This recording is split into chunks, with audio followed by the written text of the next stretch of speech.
Hello there. Maybe it wasn't by chance that you stumbled upon this video today. Maybe deep inside, just like so many other mothers and fathers, you've been carrying a quiet question, one you haven't dared to speak aloud. Why is it that I love my children with all my heart, yet somehow I'm the one they end up disrespecting? Why is it that the more I sacrifice, the further away they seem to drift? How many times have you sat alone, your eyes staring into the stillness of the house, asking yourself, did I do something wrong? Or have children just changed these days?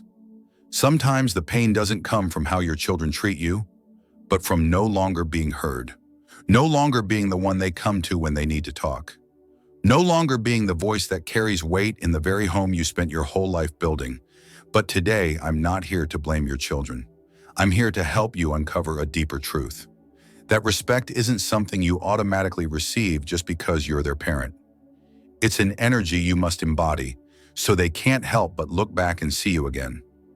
We're going to explore 3 hidden truths, the silent reasons why your children may no longer respect you the way they once did. And more importantly, you'll discover exactly what you can start doing today. No yelling, no demanding, just a few quiet shifts in how you live, and everything can begin to change. So if you're ready, take a seat, pour yourself a warm cup of tea or a gentle coffee.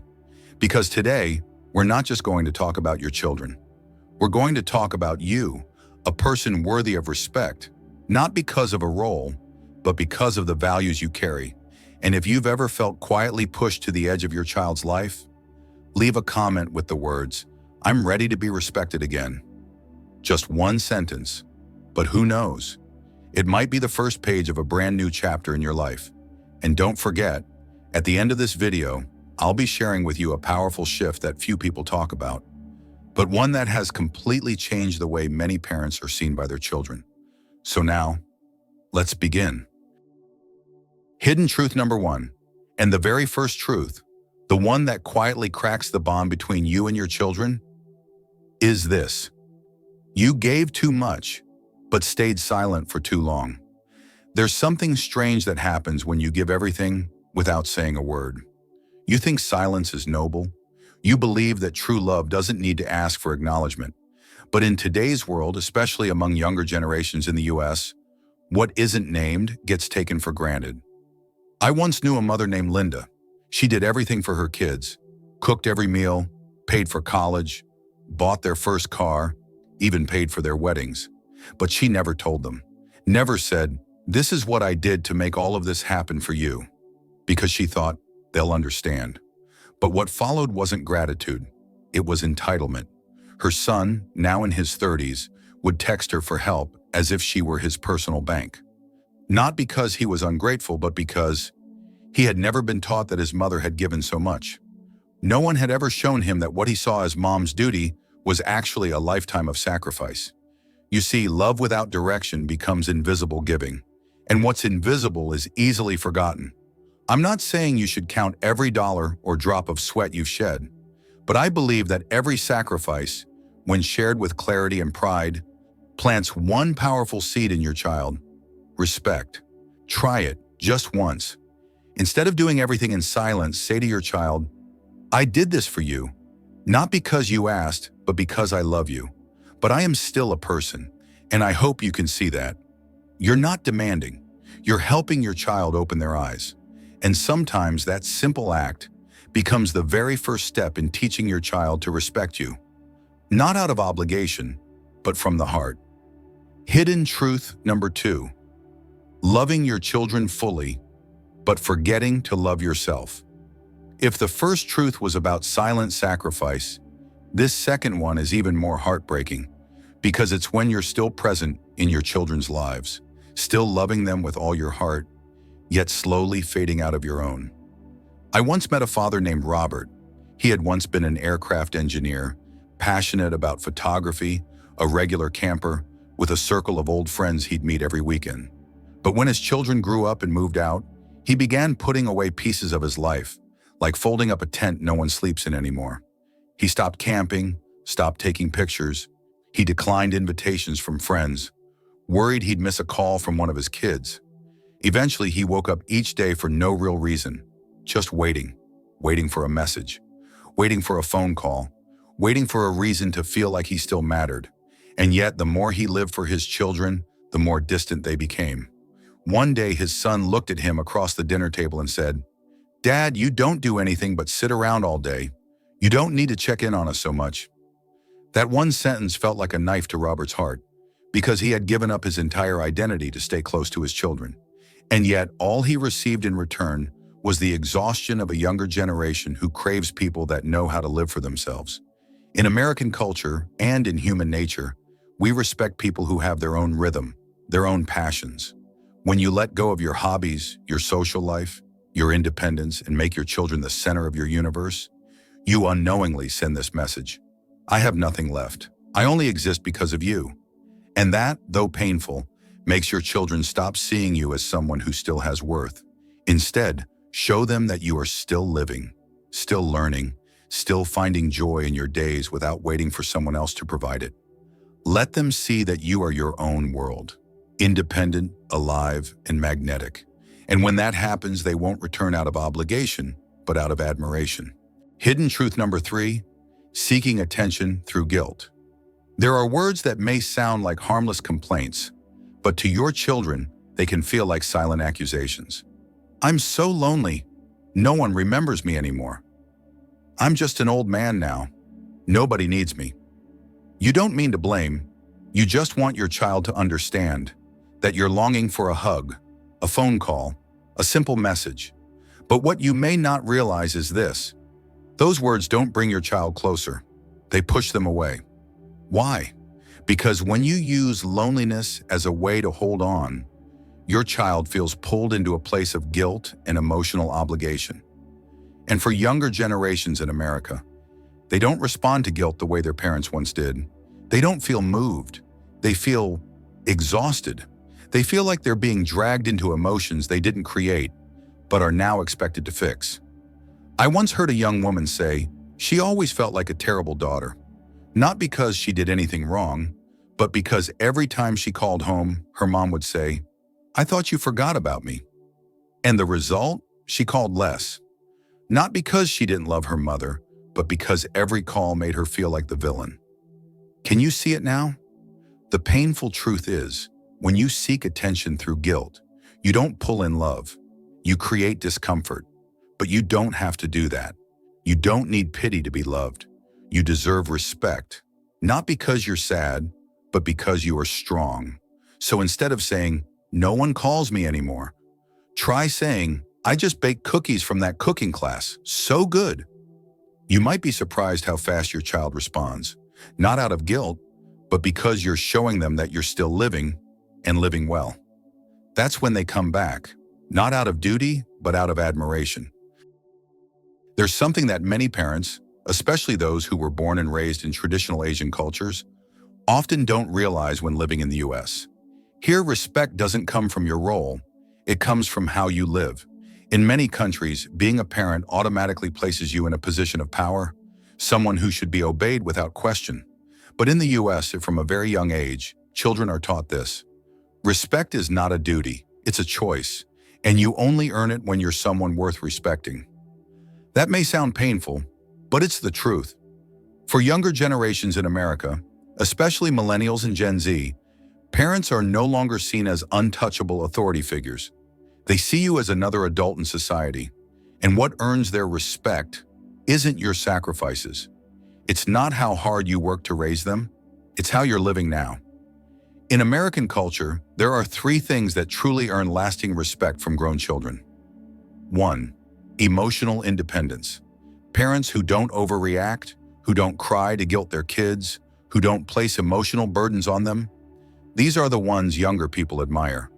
The ability to comfort yourself and handle pain quietly is seen as strength. 2. Personal boundaries. Americans value privacy. Parents who don't ask things like, "When are you getting married? How much do you earn?" Or, "Why don't you live closer to home?" are often rewarded with more honesty and closeness because they've shown respect first. 3. A life of your own. Older adults in the US are admired when they have their own hobbies, personal routines, daily goals, friends, passions, things that have nothing to do with their children. They're seen as independent individuals, not emotionally dependent on their kids for meaning.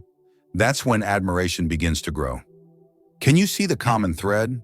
The more you live as a full, whole person, the more your children respect you. The more you live as someone emotionally dependent, the more they drift away.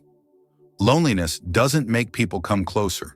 Your own light is what draws others in. You don't need to shout, "I'm your mother, your father. I gave you everything." You just need to live with the spirit that says, "I am still me, strong, wise, and full of life." That kind of respect doesn't need to be asked for. It simply happens. We've talked about hidden truths, about generational gaps, about pain and misunderstanding. But if we stop there, it's not enough. Because here's what matters most. You still have a chance. You can still turn things around. You can still earn back respect without ever demanding it.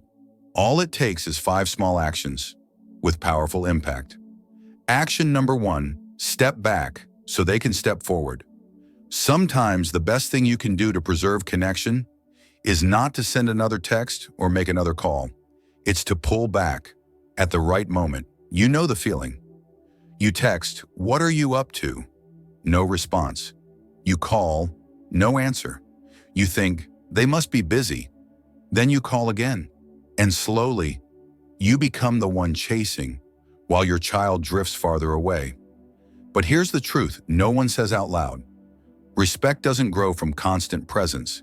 It grows from distance when placed with care. I know you're not texting to control. You're texting because you miss them. You're not calling to be annoying. You're calling because you feel alone. But to younger people, especially in American culture, when you show up too often, too predictably, your presence starts to blend into the background. Respect doesn't come from being always there.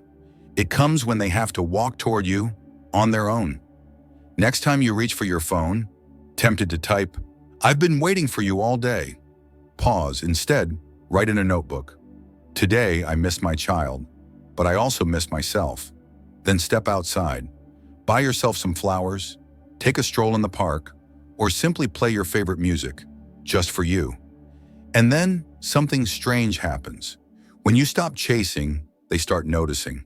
When you stop trying so hard to connect, that's when your value starts to shine. In their mind, not because they should, but because they want to. You don't need guilt texts to remind them you exist. You just need the right silence to make room for their longing. Action number 2, create your own schedule. Stop waiting for them. Have you ever realized your whole week revolves around questions like, will my child stop by this week? Will they call? Will they have time for dinner if I cook? And then the week passes, and all you have is a calendar filled with waiting. Waiting for a message, waiting for the phone to ring, waiting for someone to have time. And you're not truly living. You're just waiting to feel alive through someone else. But here's the truth you need to hear. Your child will never respect someone who doesn't have a life of their own. Because to them, if you're just there to wait, then you're not someone worth making time for. But if you have a life, if you have your own rhythm, you become someone of value, someone who won't be taken for granted. Start with something simple. Write out a weekly schedule that's just for you. It could be, join an evening dance class, take walks with your senior friends at the park, dedicate your Sunday mornings to painting, piano, or baking. Or maybe every Wednesday afternoon, treat yourself to a latte and an old novel at your local bookstore. Don't wait until your child is free to go grocery shopping. Don't wait until they ask how you're doing to dress up. Don't wait until they call to smile again. You were not born to orbit someone else's world, not even your child's. You were born to lead a life of your own, and when you do, you send a message that's loud and clear. I have a life. I'm still living, and I don't need anyone's permission to thrive. And right then, your children will start making time for you. Not out of duty, but out of respect. Action number 3, inspire, don't pressure. Have you ever caught yourself asking, why doesn't my child come home anymore? Or, they used to be close, now they're so distant. You might think they're busy, they've changed, or even worse, maybe I did something wrong. But sometimes the reason is simpler. and more painful than you think. They don't come home because every visit feels heavy. Heavy from your sad eyes. Heavy from words like, "I'm always alone," "No one needs me anymore," or "I'm old now," "Nobody cares if I'm around." These words don't make your child feel love, they make your child feel pressure. And what causes pressure, they will naturally avoid. But here's what you may have forgotten. You have something far more powerful than guilt. You have inspiration. Inspiring elders aren't the ones who climb mountains or do the impossible. They're the ones who live with a quiet glow. They share little stories that make others smile. You tell your child, "Last week I joined a tart baking class. Everyone laughed when I used salt instead of sugar." Or, "I just finished this old book. So good. I'll send it to you." Or maybe, "Yesterday I bought myself fresh flowers and redecorated the balcony. It looks like a little Paris cafe now." It doesn't have to be big. You just need to be someone with stories to tell. When your energy is light, grateful, alive, your children will want to be around you, not out of guilt, but out of admiration. Americans often say, energy is contagious. And if your energy inspires, it becomes a quiet magnet that draws people in. You don't need to guilt your children into caring. Inspire them by showing you are still living beautifully. Action number 4. Set gentle boundaries. Love may be limitless, but respect is not. One of the biggest reasons many parents over 60 feel hurt is because they give too much, for too long, without ever drawing a line. They give their time, their money, their energy, and their silent sacrifices, until what they offer no longer gets noticed. Because here's the truth, what is always available becomes taken for granted. And when you have no boundaries, your children no longer see you as someone to listen to, but as someone always there to serve. That's when you start hearing things like, "Can you lend me a little more, Mom? Can you watch the kids for another week, Dad? I can't make it today, but you'll wait for me, right?" No apology, no appreciation, just expectation. But you have the right to stop, not with anger, but with clarity and kindness. Next time you feel overwhelmed by a request, try saying, "I'm not available this time, but I know you'll manage just fine." Or, "I've reserved this evening for myself. I have class." Or simply, "No, I don't feel comfortable with that." No need to explain. No need to justify. Just be clear enough for them to see. You have boundaries. And do you know what happens then? At first, they might be surprised, maybe even a little upset. But over time, that very clarity will earn their respect. Because boundaries don't break relationships. They protect them from imbalance. You don't have to shout to be respected. Sometimes the softest no, said with confidence, is what truly teaches your children. I am not just someone who gives. I'm someone worth holding space for. Action number 5. Live in a way that earns respect, not pity. When was the last time your child looked at you with genuine admiration? Not out of sympathy, not because you were sick, not because you were lonely, but because you were truly living. The truth is, many parents over 60 fall into the most dangerous trap of aging, living as if their role is over. They drift around the house, dress carelessly, and let each day pass like a blur. And when their children visit, the first thing they notice is, Mom isn't like she used to be. Dad doesn't seem to enjoy anything anymore. And sure, they may feel sorry for you, but they don't respect you. But you don't have to do anything grand to earn that respect. You just need to do the little things, with intention and presence. Dress well, not for compliments, but because you know you're worth it.